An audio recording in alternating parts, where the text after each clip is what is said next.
Sebelum lanjut tonton ke video yang selanjutnya ini, Anda terlebih dahulu melihat dulu, bagi yang belum ya, melihat video di kontrak perkuliahan part 1.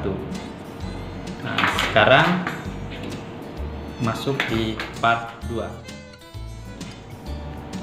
Catatan yang kedua yang perlu kita petik bersama.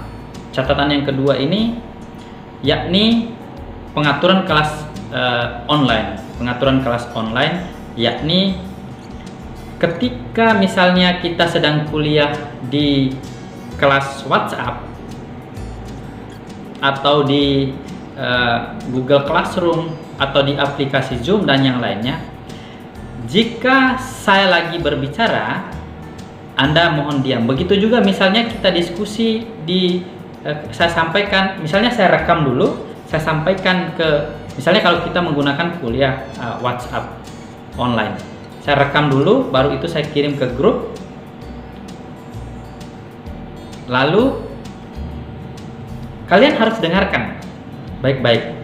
Sebelum saya memberikan Anda kesempatan untuk bertanya, jangan dulu chatting yang tidak bermanfaat di dalamnya, karena itu akan mengganggu konsentrasi proses perkuliahan kita.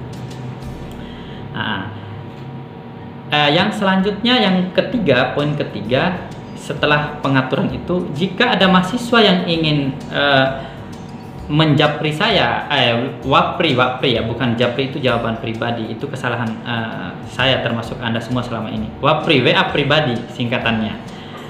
Di WA pribadi ada kebutuhan tertentu, Anda lihat waktu Anda menghubungi dosen, baik saya maupun dosen yang lain. Lihat waktu, apakah waktu ini tepat atau tidak, dan di saat Anda itu sampaikan salam, sampaikan permohonan maaf, jelaskan nama, karena tidak semua nomor Anda kami simpan, termasuk saya.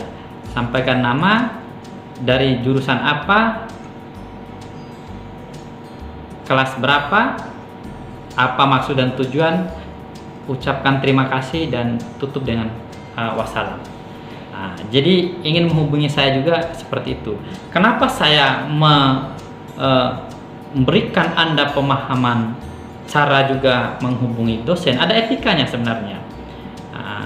Karena ada beberapa mahasiswa saya tidak singgung. Ada juga di mahasiswa baru yang WA saya tiba-tiba WA, saya tidak sebut nama, yang merasa diri, tidak perlu juga minta maaf ke saya, perbaiki saja cara komunikasinya.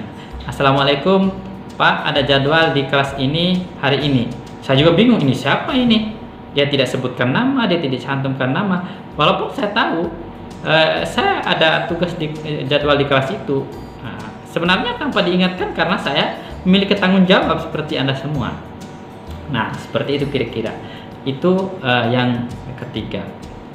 Selanjutnya yang keempat, tentang penilaian sudah ya. Tentang penilaian itu tadi, saya kembali ya, penilaian yang belum ya. Tentang penilaian, nilai kehadiran Anda seperti yang saya katakan, nilai keaktifan Anda, aktif dalam komunikasi, aktif dalam diskusi, aktif tanya jawab. Jika saya melempar pertanyaan, Anda aktif. Jika ada teman-teman Anda yang bertanya, Anda juga cepat merespon. Itu juga saya akan menilai semua. Ada nilai tugas, ada nilai UTS, dan ada nilai UAS. Tugasnya itu saya akan sesuaikan dengan materi perkuliahan.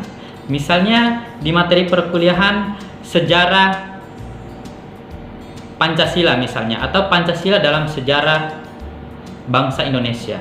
Jadi di dalamnya ada materi-materi itu pokok pembahasan. Sub-sub pokok pembahasannya ada banyak hal sejarah dinamika Pancasila itu. Bahkan misalnya seperti sekarang Oktober, nanti di tanggal berapa Sumpah Pemuda. Jadi saya akan tugaskan Anda misalnya banyak hal, beragam yang saya akan tugaskan. Apakah Anda menulis, mengetik, mewawancarai orang, membuat video, dan lain sebagainya. Nanti itu metode itu nanti kita lihat sikon, lihat di mana kalian berada untuk memastikan metode tugas. Itu yang terpenting proses penilaian. Nanti bobot penilaiannya yang jelas capaiannya 100%, Anda mendapatkan nilai A, Anda mendapatkan nilai B, Anda mendapatkan nilai C, Anda mendapatkan nilai D dan E. Itu ada bobot kriteria. Nanti saya akan kirim di via WA grup. Nah, itu ya yang perlu diingat.